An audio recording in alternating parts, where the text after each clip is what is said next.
Bizikletaren gurpien diametroak 30 cm neurtzen du. Bizikletak 100 km/h abiadura lortzeko, zein izan beharko litzateke atzeko gurpiaren ardatzaren biraketa abiadura. Kasu honetan, bizikletaren ardatzaren abiadura galdetzen digute. Hori, N da. N eta V bikoitza, abiadura angeluarra, berdina dira. Unitateak dira ezberdinak.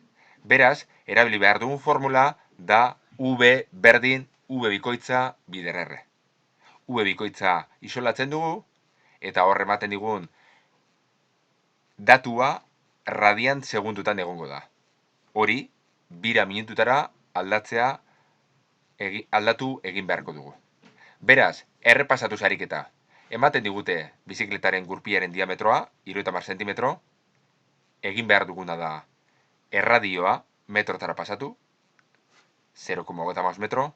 Ematen digute V berdin, 100 km/h abiadura, bizikletaren abiadura tangentziala, hori pasatu behar dugu metro segundutara, eta behin datu biak metro segundo eta metrotan ditugula, emaitza, abiadura angeluarren emaitza, radian segundutan dugu. Hori, pasatu behar dugu, teorian ikusi dugun formularen bitartez, bider 60 eta zati 2 pi eginda, bira minututara.